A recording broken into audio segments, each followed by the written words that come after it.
আমি একটা হাদিস শরীফ তেলাওয়াত করেছি রাসূল পাকের দয়াল নবীর প্রাণপ্রিয় সাহাবী হযরত আবু যর গিফারি রাদিয়াল্লাহু তাআলা থেকে রওয়ায়াত সুবহানাল্লাহ। হযরত আবু যর গিফার তিনি আল্লাহর পর খানে কাবার চৌকাঠ করে কসম করে বলছেন,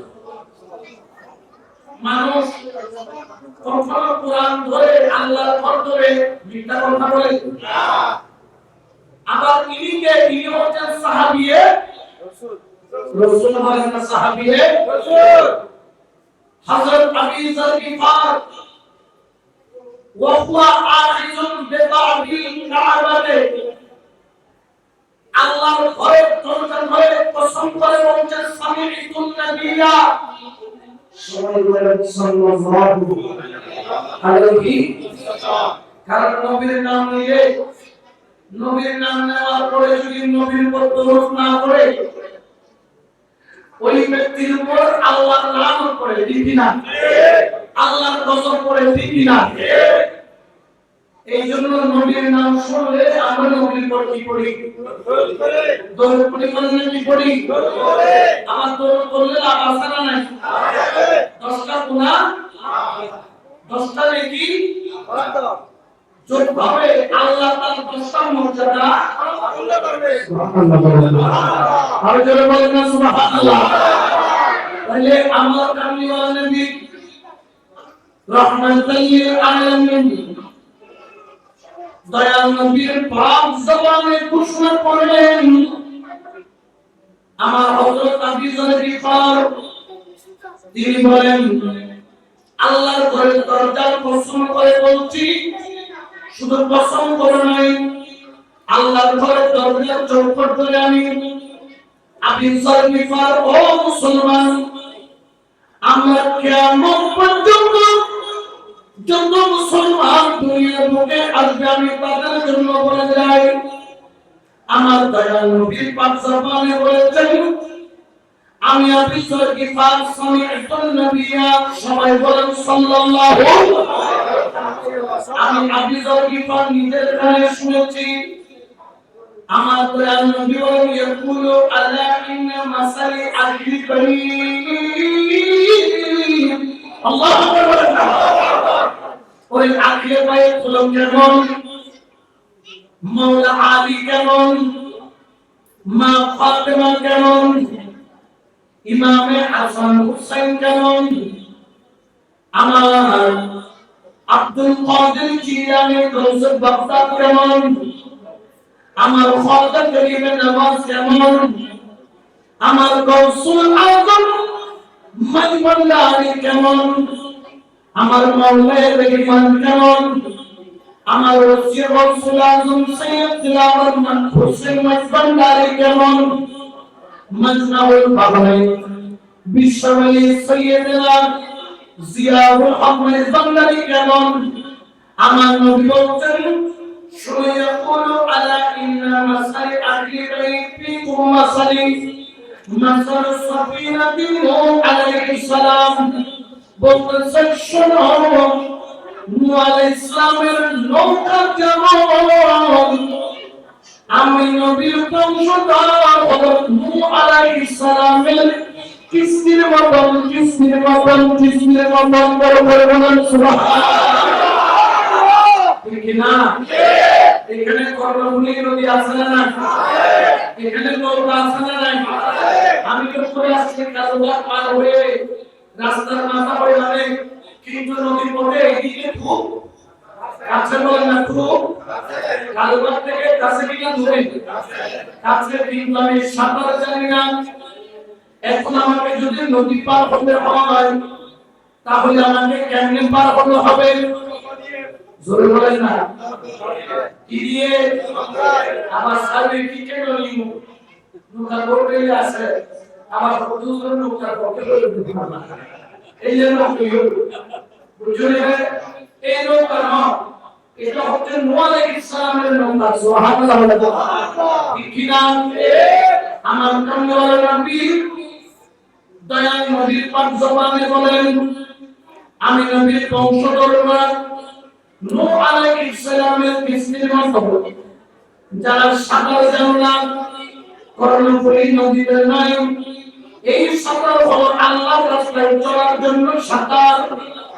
এই জেনার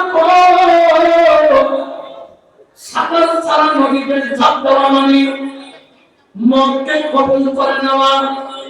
মুর্শিদ ছাড়া তুমি আল্লাহর রাস্তায় যাওয়ার জন্য অর্থ হলো তুমি তোমাকে শয়তানের হামলা করে নেওয়া।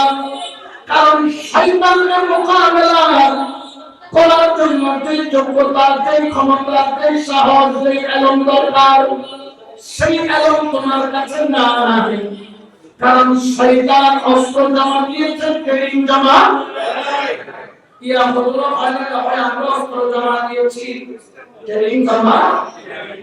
শয়তান বলে আমি অস্ত্র জমা দিয়েছি, আমি সাইয়্যিদুল মালায়েকা, আমি ফেরেশতাদের সরদার ছিলাম। আদমকে সম্মান না করার কারণে আল্লাহ পাক রব্বুল আলামিন আমাকে ওয়াকানা মিনাল কাফিরিন বলে ফেরেশতার দরজা থেকে নামিয়ে দিয়ে শয়তান বানিয়ে দিয়েছেন। আমি কিয়ামত পর্যন্ত সিরাতুল মুস্তাকিমের মাঝখানে বসে থাকব। কেউ যখন আল্লাহর রাস্তায় রওনা হবে আমি সামনে তাদের খালের মতো, নদীর মতো পাতা ফেলে যাব, তাদেরকে উদ্বুদ্ধ করব নদীর মধ্যে ঝাঁপ দাও, ঝাঁপ দাও, ঝাঁপ দাও। কারণ আমি শয়তান জানি এই ব্যক্তি সাঁতার জানে না, সাঁতার জানে না। নদীর মধ্যে ঝাঁপ দেওয়া দেরি, স্রোতটাকে টেনে নিতে দেরি করবে না। ঝাঁপ দিয়েছে কর্ণফুলী নদীতে, লাশ ভেসে উঠবে বঙ্গোপসাগরে। এখন নদী পার হতে হলে আমার দয়াল নবী বলেন, ও জগতের মানুষ শুনে রাখো, আমার আখিরে ভাই, আমার সৈয়দ আহমেদুল্লাহ ওয়াইস ভান্ডারী, আমার সৈয়দ গোলামুর রহমান বাবা ভান্ডারী, আমার সৈয়দ জিয়াউল হক ওয়াইস ভান্ডারী, আমার সৈয়দ মুহাম্মদ হাসান ওয়াইস ভান্ডারী, আমার আব্দুল কাদের জিলানী, আমার হুসাইন, আমার হাসান, আমার আলী, আমার ফাতেমা, এগুলা এক একটা হলো নূহ আলাইহিস সালামের কিস্তির মতো, কিস্তির মতো। এটা গ্যারান্টি দিচ্ছি এমপি মন্ত্রী মিনিস্টার নয়, খুদ রাসূলুল্লাহ গ্যারান্টি দিচ্ছেন। আচ্ছা আপনাদেরকে জানতে চাই এমপি মিনিস্টার গ্যারান্টি দিয়ে ওই গ্যারান্টি কার্যকর হতে পারে আবার নাও হতে পারে, কিন্তু নবী যখন গ্যারান্টি দেয়, নবী যখন ওয়াদা করে, নবী যখন কাউকে যখন গ্যারান্টি দিয়ে দেয়, এই গ্যারান্টি আল্লাহর দরবারে কবুল হয় কি হয় না? জোরে বলেন না। সবার গ্যারান্টি ভুল হতে পারে, কিন্তু নবীর গ্যারান্টি কখনো ভুল হতে পারে না। ওই কিস্তির মধ্যে যারা উঠে যাবে খেয়াল রাখবেন, এত কিস্তি থাকতে এত নৌকা থাকতে আমার রাসূল নূহ আলাইহিস সালামের কিস্তির কথা কেন বললেন জেনে রাখবেন। নূহ আলাইহিস সালামের কিস্তিতে ওঠার জন্য একটা জিনিস প্রয়োজন হয়, টাকা বলে না, দৌলত বলে না, সাহস বলে না, দুনিয়ার কোনো ক্ষমতা বলেন না। ও নূহ পয়গম্বর তোমার কিস্তিতে ওঠার জন্য কি লাগে? আমার নূহ পয়গম্বর বলেন আমার কিস্তিতে সবাই উঠতে পারবে কিন্তু বেঈমান উঠতে পারবে না। নিজের সন্তানকে না বেঈমান হওয়ার কারণে নূহ আলাইহিস সালামের কিস্তির মধ্যে উঠতে পারে নাই, পানির মধ্যে ডুবে ডুবে ডুবে ডুবে ডুবে ডুবে মরছে।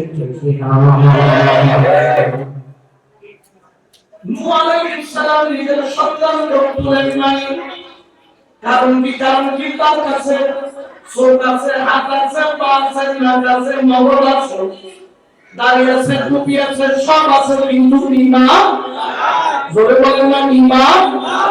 আমার কামলিওয়ালা নবী বলেন জেনে রাখো নূহ আলাইহিস সালামের কিস্তিতে ওঠার জন্য ঈমান লাগে। আর আমি নবী ঘোষণা করলাম যে ব্যক্তি আমি নবীর আওলাদের কিস্তির মধ্যে উঠে যাবে মান রাকাবা নাজা, আমি নবী গ্যারান্টি দিলাম কাল কিয়ামতের ময়দানে তার জান্নাতের গ্যারান্টি আমি দয়াল নবী হয়ে যাব। আচ্ছা নবী যখন গ্যারান্টি নেন এটা আরেকটি মন্ত্রীর গ্যারান্টি দরকার আছে না? জোরে বলেন না আছে? কারণ আমরা জানি নবী কখনো জবানে মিথ্যা কথা বলে না, নবীর জবান দিয়ে মিথ্যা কথা বের হয় না। আমার নবী বলেন মান রাকাবাহা নাজাম, যেই ব্যক্তি আহলে বায়াতের কিস্তির মধ্যে উঠে যাবে। আচ্ছা বলেন তো কিস্তির মধ্যে কেন জেনে রাখবেন আহলে বায়াতের কিস্তির মধ্যে উঠার জন্য লাগে সুবহানাল্লাহ। এখানে অনেক আছে না মাওলানা ফজলের বায়াত আছে না? আর বিভিন্ন তরিকার বায়াত আছে না? বিভিন্ন পীরের মুরিদ আছে না? এই কিস্তিতে উঠতে হলে কি লাগে? বায়াত লাগে বলে না কি লাগে? এই কিস্তিতে উঠলে নাজাত পাবে, কিন্তু বায়াত ছাড়া এই কিস্তিতে উঠার কোনো সুযোগ নাই। জোরে বলেন না কোনো সুযোগ। আমার নবী বলেন মান রাকাবাহা নাজাম, যেই ব্যক্তি কিস্তির মধ্যে ওই ব্যক্তি নাজাত পাবে নাজাত।